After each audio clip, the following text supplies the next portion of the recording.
Assalamualaikum warahmatullahi wabarakatuh. Apa kabar pemirsa Banjar TV? Senang sekali menjumpai Anda kembali, tentunya kali ini dalam Lintas Banua Sepekan, edisi Minggu 27 Maret 2022. Bersama Slianti Risni, kita akan hadirkan berita selama sepekan untuk Anda. Dan inilah dia Lintas Banua Sepekan selengkapnya.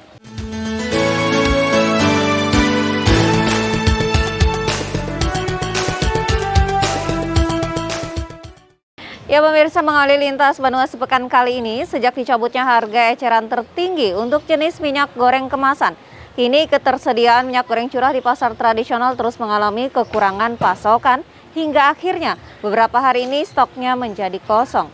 Di samping itu pula pemirsa, berdasarkan hasil monitoring harian Dinas Perdagangan dan Perindustrian Banjarmasin, harga kebutuhan pokok seperti daging sapi dan ayam ras juga mulai merangkak naik.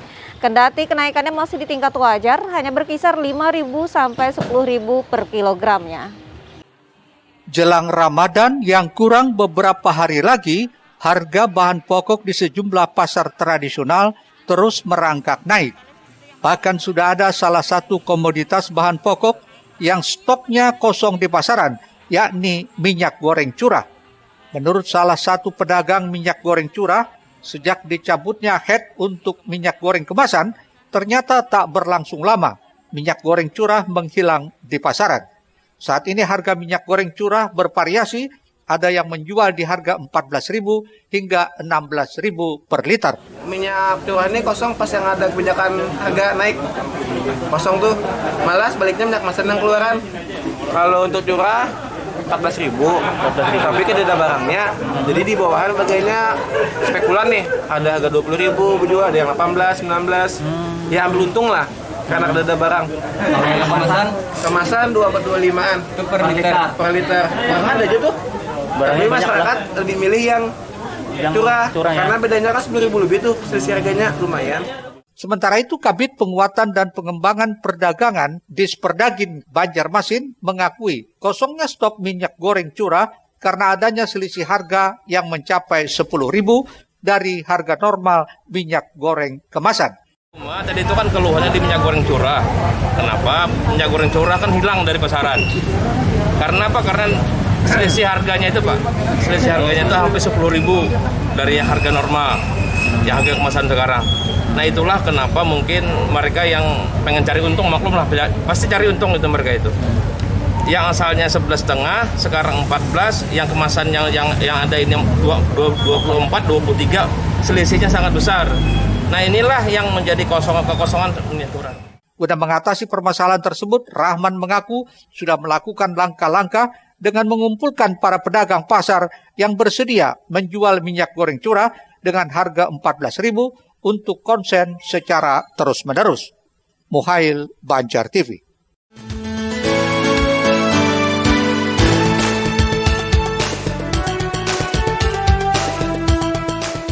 Berdasarkan monitoring harian Dinas Perdagangan dan Perindustrian Kota Banjarmasin, harga daging di sejumlah pasar tradisional seperti di sentra Antasari rata-rata mulai mengalami kenaikan, namun masih di tingkat wajar, hanya berkisar 5.000 sampai 10.000 per kilogram.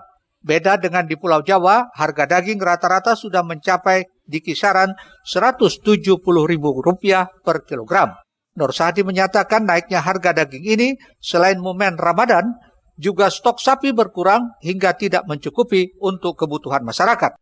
Namun demikian, harga daging akan turun usai Lebaran seiring masuknya daging impor dari Australia. Prediksi ya 170 lah maksimal sampai Lebaran. Tapi kalau di Banjarmasin di Kalimantan Selatan nih kan ada di bawah 170-an, 150 lah. Kalau daging antara 130 sampai 145. Nah, artinya ada kenaikan? Ada kenaikan. Yang 145 tuh yang kualitas paling bagus. Kualitas super ya intinya. Iya, super. Jadi kenaikan tuh antara 5.000 sampai 10.000 per kilonya. Sama ayam tadi itu kan tuh naik ya sudah anunya. Iya memang ini kan ke sapinya memang kurang karena kan ketersediaan sampai 1,5 bulan aja lagi. Ya kan sampai nasional ini semuanya dari Jawa pun dari Papua juga kayak itu. Jadi diimit lah bahasanya. Selain daging sapi, harga daging ayam ras juga mengalami kenaikan. Hanya saja kenaikannya masih belum signifikan. Harga ayam masih di kisaran 35.000 untuk ukuran kecil, sedangkan ukuran besar dijual seharga Rp40.000. Diperkirakan harga ayam akan naik kembali 2 hari jelang Ramadan karena banyak masyarakat yang memerlukan baik untuk konsumsi sendiri maupun dijual kembali. Biasa rame, kurang sehari 2 hari itu rame biasanya. Oh iya, kalau ini masih Masih tenang lagi. Tenang lah. Iya. Iya. Yang puncaknya karena kurang sehari 2 hari itu rame pasar. Muhail, Banjar TV. Selanjutnya pemirsa, seluruh fraksi DPRD Kota Banjarmasin menolak pemindahan ibu kota Provinsi Kalsel ke Kota Banjarbaru dan siap mendukung Pemko ajukan judicial review ke Mahkamah Konstitusi. Ini disampaikan dalam paripurna di gedung DPRD Kota Banjarmasin. Di samping itu pemirsa, Wali Kota Banjarmasin Ibnu Sina mengapresiasi 8 fraksi yang mendukung Pemko untuk mengajukan judicial review ke MK terkait pemindahan ibu kota provinsi. Seluruh fraksi DPRD Kota Banjarmasin bulat mendukung pemerintah kota mengajukan judicial review terhadap Undang-Undang Nomor 8 Tahun 2022 tentang Provinsi Kalimantan Selatan ke Mahkamah Konstitusi MK. Dukungan itu disampaikan seluruh perwakilan fraksi dalam sidang paripurna Kamis 24 Maret kemarin. Salah satu fraksi Partai Amanat Nasional PAN yang disampaikan oleh Sekretaris Dewan Pimpinan Daerah DPD PAN Kota Banjarmasin mendukung Pemko Banjarmasin mengajukan judicial review terhadap Undang-Undang Nomor 8 Tahun 2022 terkait pemindahan ibu kota Provinsi Kalimantan Selatan ke Kota Banjarbaru. Meski demikian sempat juga memberikan kritik kepada Pemko Banjarmasin yang selama ini dianggap masih kurang melakukan komunikasi dengan pemerintah provinsi maupun pusat. Untuk itu dalam kesempatan ini kami dari fraksi Partai Amanat Nasional mendukung langkah pemerintah Kota Banjarmasin untuk mengajukan gugatan Undang-Undang Pemindahan Ibu Kota Provinsi Kalimantan Selatan tersebut. Sebagai bentuk upaya kita dalam mempertahankan status Kota Banjarmasin sebagai Ibu Kota Provinsi Kalimantan Selatan. Ini bukan tentang daerah mana yang pantas atau tidak pantas menyandang status ibu kota, tapi ini tentang harga diri kita sebagai masyarakat Kota Banjarmasin. Di mana letak penghargaan pemerintah terhadap jasa-jasa Kota Banjarmasin yang telah berdarah-darah menjadi penopang berjalannya roda ekonomi agar lintas pembangunan Provinsi Kalimantan Selatan bisa merata. Namun demikian, Pak Wali Kota, kami dari fraksi Partai Amanat Nasional juga ingin memberikan kritik dan masukan bagi pemerintah Kota Banjarmasin yang menurut kami selama ini kurang bisa menjaga komunikasi dan hubungan baik dengan pemerintah provinsi ataupun pemerintah pusat. Hal ini bisa terbaca dari minimnya program-program kolaborasi antara pemerintah Kota Banjarmasin dengan pemerintah provinsi ataupun pusat. Lemahnya hubungan dan komunikasi inilah menurut kami yang memberikan kesempatan dan celah bagi daerah lain untuk melakukan lobby-lobby terkait keinginan mereka mendapatkan status yang selama ini kita pertahankan. Hal senada juga disampaikan Muhammad Isnaini dari fraksi Partai Gerakan Indonesia Raya Gerindra. Ia menegaskan juga menolak perpindahan ibu kota Provinsi Kalimantan Selatan ke Banjarbaru dan mendukung langkah Pemko yang bakal melayangkan judicial review ke Mahkamah Konstitusi MK. Sosialisasi undang-undang ini dianggap minim dan sebagainya, maka dengan ini kami dari fraksi Gerindra DPRD Kota Banjarmasin menolak dan mendukung pemerintah Kota Banjarmasin untuk mengadakan pengujian undang-undang Provinsi Kalimantan Selatan ke Mahkamah Konstitusi atau Judicial Review. Rishna, Banjar TV.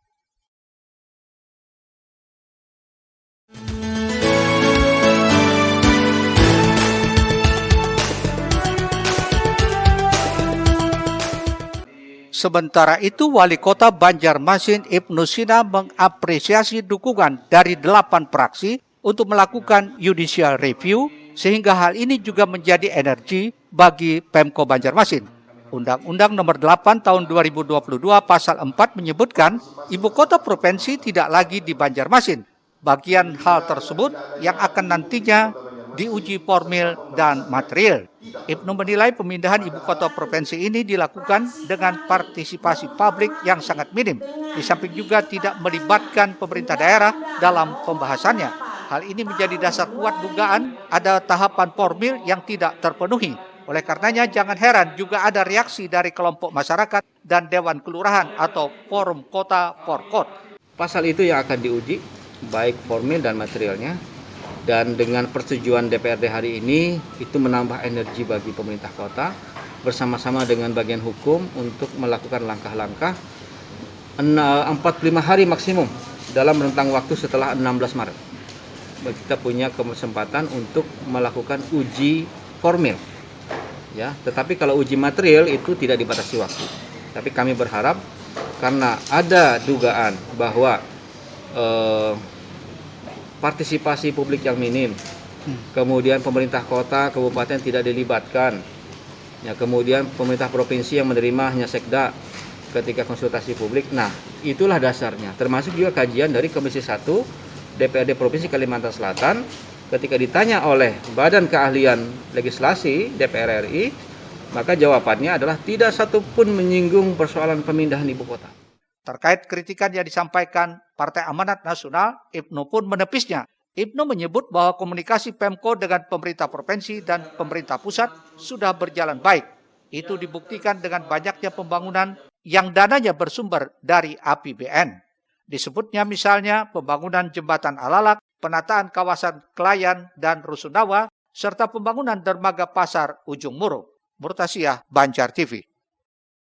Ya pemirsa, kita beralih ke informasi lainnya, kali ini mengenai Kepala Badan Nasional Penanggulangan Terorisme BNPT Republik Indonesia. Komisaris Jenderal Polisi Boy Rafli Amar mengatakan bahwa sel-sel paham radikalisme masih hidup di Indonesia, sehingga perlu kerjasama berbagai elemen, termasuk tokoh agama dan masyarakat untuk menangkalnya. Selain itu, Kepala Badan Nasionalisme Penanganan Terorisme atau BNPT RI juga meresmikan warung NKRI di Komplek Citraland, Kabupaten Banjar, Kalimantan Selatan. Kepala Badan Nasional Penanggulangan Terorisme BNPT Republik Indonesia Komisaris Jenderal Polisi Boy Rafli Amar angkat bicara deklarasi kesiapsiagaan nasional di Kota Banjarmasin di sela terkait adanya seorang warga yang melakukan aksi nekat di Mapolsek Pematang Siantar, Sumatera Utara yang diduga terpapar paham radikalisme. Menurut Jenderal Polisi Bintang 3 ini, sel akan paham radikalisme masih hidup di beberapa daerah di Indonesia. Untuk itulah dengan masih adanya sel-sel paham radikalisme ini, perlu kerjasama berbagai elemen termasuk tokoh masyarakat dan masyarakat untuk menakalnya hingga di lingkungan rukun tetangga sebagai bentuk kewaspadaan dini. Selesainya terus terang saja, selesainya itu karena mereka terafiliasi dengan organisasi internasional dan yang di tingkat domestik mereka menjalankan misi sebagaimana yang digariskan oleh organisasi mereka di luar. Apakah itu namanya Al-Qaeda, apakah itu namanya ISIS, itu menggunakan anak negeri untuk mencari pendukung, untuk menjalankan misinya.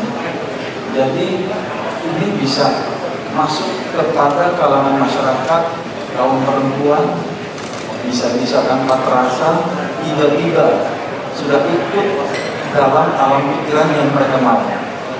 Oleh karena itu kita harus mencegah. Jadi jawabannya adalah sel-selnya hidup di Indonesia. Makanya perlu kita kesiapsiagaan, makanya kita perlu kewaspadaan. Sidi melaporkan untuk Banjar TV.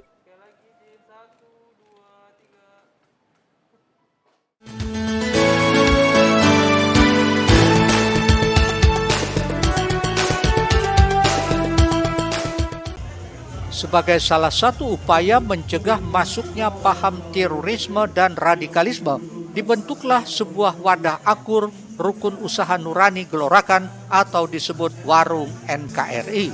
Warung NKRI ini berada di Muara Komplek Citraland, Kabupaten Banjar, Kalimantan Selatan, diresmikan langsung Kepala Badan Nasionalisme Penanganan Terorisme BNPT RI, Komjen Pol Dr. Boy Rafli Amar beberapa waktu lalu. Suasana keberagaman dan kebinekaan Indonesia begitu terasa dalam kegiatan tersebut. Itu terlihat kala kedatangan Komjen Pol Dr. Boy Rafli Amar, dan rombongan yang disambut pasukan Paskibra berkolaborasi dengan Hadrah dan Tarian Banjar. Kegiatan juga diawali dengan dialog kebangsaan dengan narasumber dari ulama hingga akademisi. Kepala BNPT RI Komjen Pol Dr. Boy Rafli Amar menyatakan ide dibuatnya warung NKRI itu untuk menanamkan nilai persatuan, toleransi, dan semangat kerukunan beragama. Bagaimana kita terus memupuk semangat untuk terus mencintai NKRI. Karena kan warung tadi sudah akronimnya itu Wadah Akur Rukun Usaha Nurani, gelorakan semangat cinta kepada negara kesatuan Republik Indonesia. Jadi penting sekali di era globalisasi hari ini yang dunia bergerak menjadi seperti tanpa batas, menjadi borderless, itu jangan sampai kita lupa terhadap bangsa kita. Karena fenomena menjadi global citizen itu terjadi hari ini. Dan sebagian anak bangsa kita juga merasa sudah menjadi global citizen. Seolah dia bukan menjadi warga negara, dia bisa hidup di mana, sekolah di mana, tinggal di mana, bekerja di mana. Walaupun kelompok itu belum sampai dalam jumlah komunitas yang besar, kita ingin walaupun mereka pergi kemana-mana, dia tetap membawa keindonesiaannya. Kepala BNPT juga berharap dengan adanya warung NKRI ini mampu menyumbang pemikiran dalam penguatan semangat mencintai NKRI. Di samping dialog yang dihasilkan, membawa narasi yang positif dalam membina generasi muda agar tidak bersikap disorientasi kepada bangsa. Murtasiah, Banjar TV. Ya pemirsa, sesaat lagi akan kita simak bersama MUI Kalsel himbau umat Islam jaga kesatuan di bulan Ramadan. Tetaplah bersama kami.